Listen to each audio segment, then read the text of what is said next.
বিএনপির জন্ম শেখ মুজিবের জয় বাংলা হওয়ার পরে ফুটে হয়ে যায় 1975 15 আগস্টে। তারপরে শেখ মুজিবের উৎখাত করলো গুটি কয় ইয়াং সেনা অফিসাররা। বাকশাল বিলুপ্ত হইল। এইটা যে একটা বিপ্লবী পরিবর্তন হইল, এটা কোনো রাজনৈতিক দল ওন করলো না, ধারণ করলো না, এমনকি জাসদও করলো না, চাইনিজ বামেরাও করলো না, যদিও এরা মুজিবের শাসনের বিরুদ্ধে লড়াই করেছে।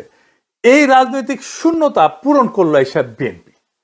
অ্যান্টি আওয়ামী লীগ সবাই যাইয়া জড়ো হইল বিএনপিতে। এই যে মুক্তে পাইয়া যাওয়া পলিটিক্যাল সাপোর্ট, সেটাকে বিএনপি কনসলিডেট করতে পারলো না, করলো না, মানে যেটাকে কয় সংহত করা। সারা দেশে তো anti Mujib anti Baksal sentiment. এরকম অবস্থায় বিএনপি গণমানুষের বিপুল সমর্থন পাইতে থাকলো। জিয়াউর রহমানও কর্মঠ নেতা ছিলেন, সারা দেশে পায়ে হেঁটে জনসংযোগ করতেন, তত্তর করে সংগঠন আগাইল। আর জিয়া তখন ক্ষমতায়। সরকারি দলের তো কিছু সমস্যা থাকে, তারা ক্ষমতা বলয়ের মধ্যে থাকে জন্য এক ধরনের আত্মতুষ্টিতে ভোগে, লড়াইয়ের স্পৃহা থাকে না, লড়াইয়ের ক্ষমতাও থাকে না। বিএনপি আসলে রাজনৈতিক দল হিসেবে গড়ে না উঠে হয়ে উঠছিল একটা রাজনৈতিক মিলনস্থল, যেখানে মুসলিম লীগ, আওয়ামী লীগের বিচ্ছিন্ন অংশ, বাম ঘরানার ন্যাপ, সামরিক প্রশাসনিক বৃত্ত সবাই নিজেদের জায়গা খুঁজে পায় এক নতুন জাতীয়তাবাদের নামে। বিএনপির এটাই ঐতিহাসিক দুর্বলতা, এবং এর কারণে বিএনপিতে যা যা ঘটনা ঘটছে দুর্বলতা হিসেবে, সেটা একটু ভাঙ্গা ভাঙ্গা আমরা একটু বুঝি। আসেন সেটা একটু দেখি। 1 নম্বর দুর্বলতা, বুদ্ধিজীবী এবং নাগরিক সমাজের সঙ্গে অর্গানিক সম্পর্ক গড়ে তুলতে না পারা। জিয়া যুগে বিএনপি জন্ম নেয় সেনা এবং প্রশাসনিক উদ্যোগে, তৃণমূলে না কিন্তু।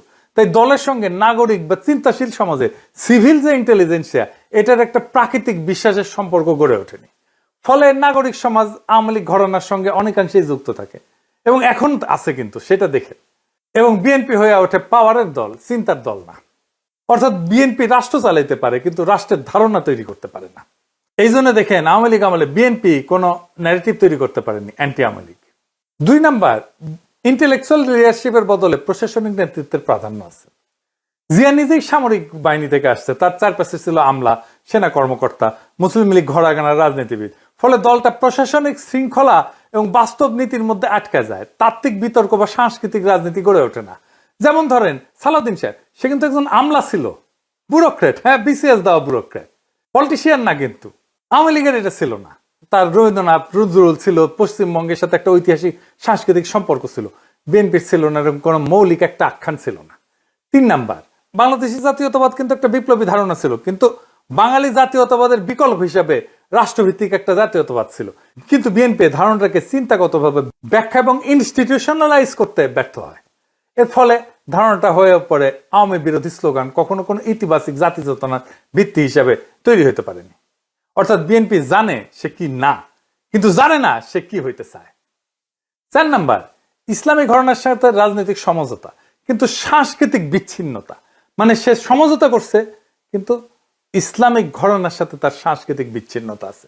বিএনপি ইসলামপন্থী ভোট ব্যাংক এবং গোষ্ঠীকে যুক্ত করে, কিন্তু ইসলামী সংস্কৃতি, শিক্ষা বা নৈতিক রাষ্ট্রচিন্তা নিয়ে তাত্ত্বিক কোনো কাজ করে না।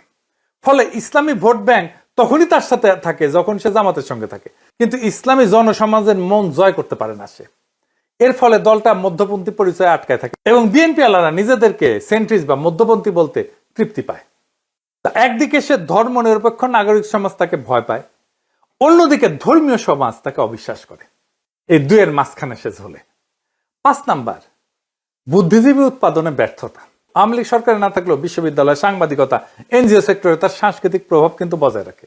বিএনপি কখনো নিজস্ব চিন্তা নেতা, গবেষণা প্রতিষ্ঠান, থিঙ্ক ট্যাঙ্ক তৈরি করতে পারেনি। এর ফল বিএনপি ক্ষমতায় থেকেও রাষ্ট্রবিজ্ঞানের বা ইতিহাসের বয়ান গড়ে তুলতে পারেনি। সুতরাং প্রতিবারই আওয়ামী লীগের বয়ানই জাতীয় বয়ান হয়ে যায়, আর বিএনপি শুধু রিয়াকশন দেয়। 6 নম্বর, মধ্যবিত্ত এবং শিক্ষিত শ্রেণীর সঙ্গে সংযোগ হারানো। 80-র দশকের পর থেকে বিএনপি ক্রমে ব্যবসায়ী, প্রশাসনিক এলিট এই শ্রেণী কেন্দ্রিক হয়ে ওঠে। শহরে মধ্যবিত্ত তরুণ প্রজন্ম এবং বিশ্ববিদ্যালয়ের রাজনীতিতে তার উপস্থিতি ক্ষীণ হয়ে পড়ে। ফলে বিএনপি হয়ে যায় একটা অ্যাডমিনিস্ট্রেটিভ পার্টি উইদাউট মরাল ইমাজিনেশন।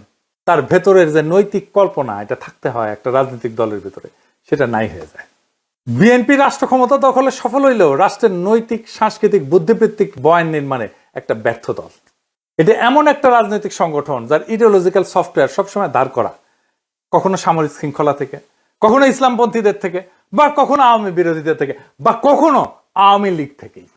পরিণতিতে এই দলটা পতিত হয় একটা পরিচয়ের সংকটে পড়া দল হিসাবে। বিএনপি জানে সে আওয়ামী লীগ না, কিন্তু জানে না সে আসলে নিজে কি। ইসলামপন্থীদের কাছে অপর্যাপ্ত, নাগরিক সমাজের কাছে অগ্রহণযোগ্য, তরুণ প্রজন্মের কাছে অপ্রাসঙ্গিক। এই কারণে দলটা একদিকে ক্ষমতা পেতে পারে, কিন্তু দীর্ঘমেয়াদে আদর্শিক উত্তরাধিকার সৃষ্টি করতে পারে না। আরেকটা উদাহরণ দিই বিএনপি কর্মীদের সাংস্কৃতিক মান সম্পর্কে।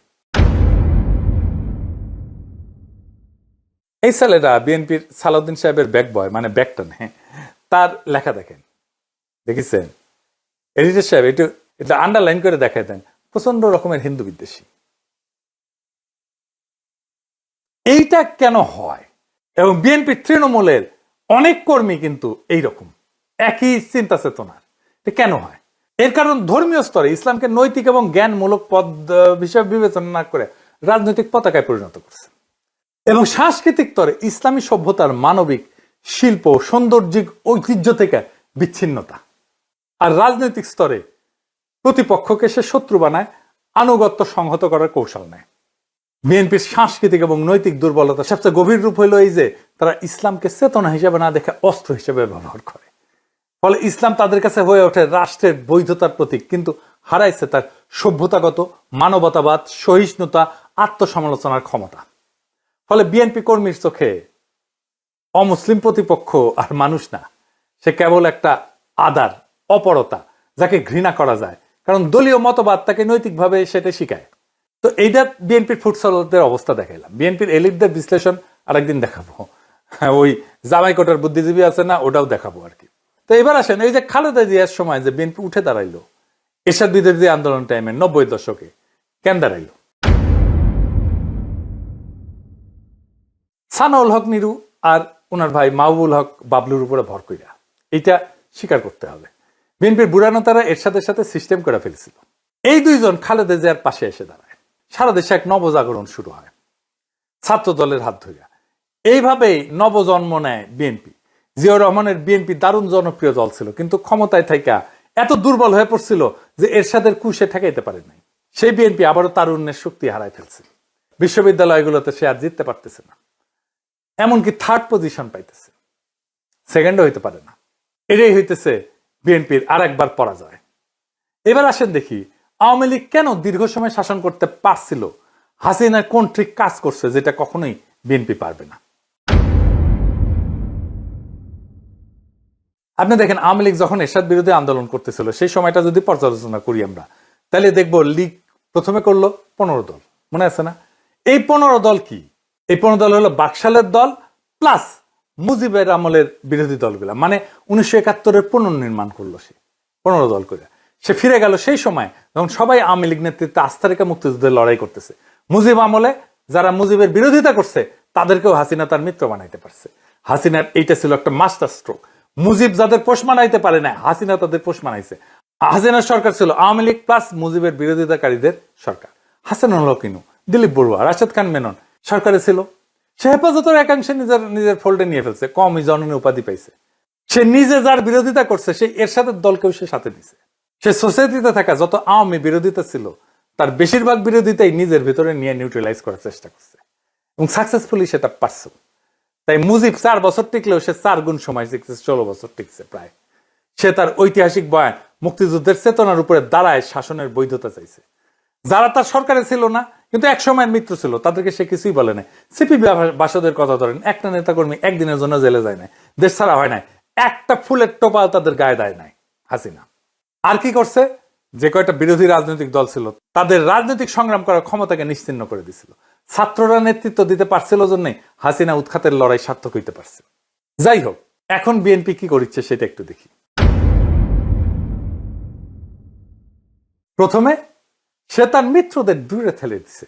একটা লড়াই সংগ্রামের মধ্যে দিয়ে যে সম্পর্কটা তৈরি হয় সে সম্পর্ক অনেক মূল্যবান, সেই সম্পর্কের মূল্যটাই বুঝলো না তারা। শুধু দূরে ঠেলা না, তাদের সাথে ভয়াবহ শত্রুতা শুরু করছে। এমন নোংরামো নাই যে করে নাই, নোংরামোটাকেই সে রাজনীতি মনে করছে। আর কি করছে? সে নিজের রাজনীতি ছেড়ে মুক্তিযুদ্ধের চেতনার রাজনীতি করতেছে। বিএনপির কর্মীরা ছাড়া বিএনপির কোনো বন্ধু নাই, সমর্থকও নাই। তাও বিএনপির কর্মী খুঁজে পাওয়া মুশকিল। হ্যাঁ, সবাই নেতা বিএনপির। সারা দেশের মানুষ ভীত আর বিরক্ত। সব জায়গায় দখল, সব জায়গায় নিয়ন্ত্রণহীনতা। বিএনপির নেত্রী এই শেখ রুমিনুর রহমান সে নিজেই বলে কন্ট্রোল করা যাইতেছে না। শোনান এডিটর সাহেব।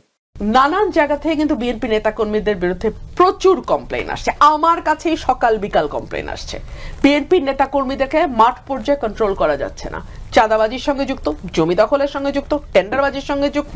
আপনাদের আরেকটা জিনিস দেখাই, বিএনপি 5ই আগস্টের পরে স্বীকৃতি, এডিটর সাহেব দেখান সব স্বীকৃতি এক জায়গায় করা হয়েছে।